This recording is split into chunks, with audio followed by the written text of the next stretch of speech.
buradasın.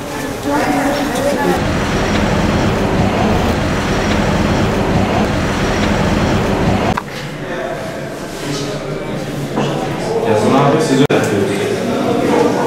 Açmıyoruz abi. Kitapçı kodu işaretliyoruz.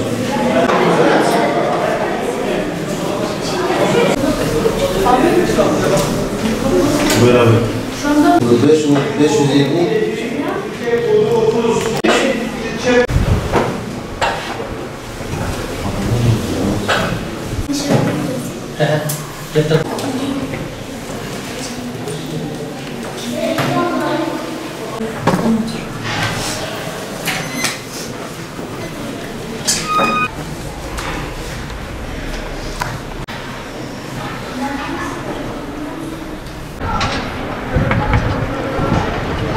Siyer yarışması çok güzel bir konu olmuştur. Hem peygamberimizi tanıyoruz hem de sınava girip ödüller kazanabiliyoruz. Ödülleri kazanamayan da zaten sevap kazanıyor. Peygamberimizi tanımış oluyor. Kitabı yani çok defa okudum. Yani çok okudum. Anlamaya çalıştım, ezberledim. Yani özellikle ayetlerim sayısını, peygamber yani sahabelerin isimlerini falan onları da ezberledim. Güzel oluyor, faydalanıyoruz. Peygamberimizi tanımış oluyoruz. Hem de ödüller kazanıyoruz. Yani peygamberimizi tanımak için bize fırsat veriyorlar. Teşvik ediyor bu yarışma. Benim beklentim yani çok fazla. Yani birinci belki çıkarım. Çünkü çok çalıştım. Evet, kaybedeni yok. Çünkü hepsi ödül almazsa sevap alıyor zaten. Çok iyi geçti. Çok güzeldi. Biraz zordu. Çalıştım, çok çalıştım.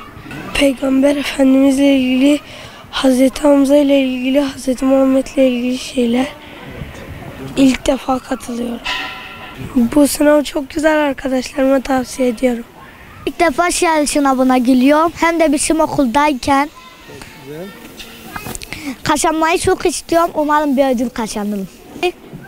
Peygamber Efendimizin hayatını öğrenmek de benim için bir gurur. Çünkü Peygamber Efendimiz'i çok seviyorum. Evet, iyi ki böyle bir şey varmış. Böyle bir yarışma varmış. Böyle bir yarışma olduğu için çok mutluyum. Umarım herkes bu sınavı geçer ve diğer şiir sınavlarında da ödülünü almayı çok istiyorum. Ortaydı. Çok iyi geçmedi ama. Ya çalıştım ama bazı savaşlarda kafam karıştı. Bir ay falan çalıştım. 200 kere okudum. Evet, Peygamber Efendimiz'in hayatını öğreniyoruz. Bu da daha iyi. Kazanmasak bile sevap alıyoruz. Ya bence sorular çok güzeldi. Hem zorlayıcı vardı hem de kolay sorular da vardı. Güzeldi yani. 3 yıldır katılıyorum katılabildiğim bir şekilde. Yani ne zaman fırsat olursa her zaman katılmaya çalışıyorum. Ya geçen senelere göre daha çok şey öğrendim aslında. Peygamber Efendimizin hayatını daha detaylı bir şekilde öğrendim ve mutluyum yani. Ya bu yarışmayı düzenleyenler de bize bu şekilde bilgilerimizi daha çok pekiştirmemize yardımcı oldular. Yani iyiydi. Kitabı çok iyi okuduğum için basit geldi bana. Öyle yani iyiydi. Başarılı olacağımı düşünüyorum. Peygamberimizin hayatıyla ilgili sorular çıktı. Peygamberimizin hayatında derslerde iyi olduğum için yani başarılı olacağımı düşünüyorum. Hızlanmam iyi oldu.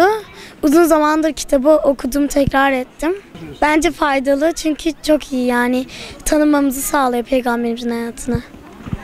Yani kaybeden olmayan bir yarışma, kazanamaksak da sevap kazanıyoruz yine. Ödül almasak bile sevap kazanmış oluruz. Biz Peygamber Efendimizin hayatından örnek alıyoruz yani her şeyi öğreniyoruz. Peygamber Efendimiz'i anlamak çok iyi bir şeydir. Kitabı okudum, bir süre okudum kitabı. Peygamber Efendimizin hayatından anlattılar bize.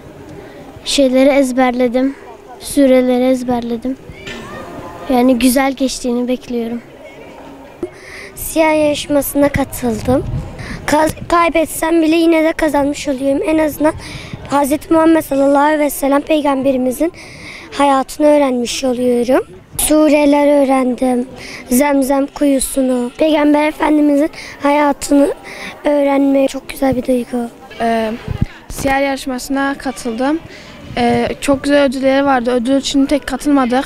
Hem Peygamber sallallahu aleyhi ve sellemin hayatını öğrenmek için hem de sevap kazanıyoruz. Ödülü kazanmasak da sevap kazanıyoruz ama yine de sevap yazılıyor. Umarım kazanırım. Güzel, gayet güzel. Her şeyi öğreniyorsunuz mesela. Çok faydalı, çok yararı oluyor size. Peygamber Efendimiz sallallahu aleyhi ve sellemin hayatında bilmediğim şeyleri öğrendim. Çok güzel şeyler vardı. Değişik şeyler öğrendim. Bu yarışmanın devamını istiyoruz. Yani herkese de tavsiye ederim. Çok güzeldi. Sınav çok basitti. Size de tavsiye ederim. Siz de girersiniz, böyle sınav stresinizi atabilirsiniz. Çok basit sınav. Siz de kazanmak istiyorsanız girin, çalışın. Savaşlarda neler oldu, neler bitti. Peygamber Efendimizin hayatını öğrendim. Örnek olabilecek şeyler, mesela Peygamberimiz dürüsttü, doğru sözlüydü. Yalan söylemezdi, emanete hıyanet etmezdi. Bu yarışmaya kazanmak için girebilirsiniz. Girip de kaybeden yoktur bu yarışmayı. Sınav çok güzel geçti. Zorlandığım sorular oldu ama yine de sınav çok güzel geçti. Güzel şeyler öğrendim. Peygamberimizin hayatı, savaşları. Peygamber Efendimiz çok dürüst, çok doğru, çok yardımsever, çok iyi bir peygambermiş. Yardım etmeyi de çok seviyormuş. Bu tür yarışmalar çok güzel. Özellikle siyer yarışmalarını ben çok seviyorum. Her zaman katılmayı düşünüyorum. Siyer yarışmasına girdik. Kitabı okuduktan sonra soruları cevaplıyoruz. Sonra da ödülleri alıyoruz. Sınavda stres olmadan soruları çözdük. Sonra cevaplarını alıp ne kazandığımıza bakacağız. Çeşitli şeyler öğrendim. Peygamber Efendimiz hakkında bir sürü bilgim oldu. Peygamber Efendimiz'i çok seviyoruz.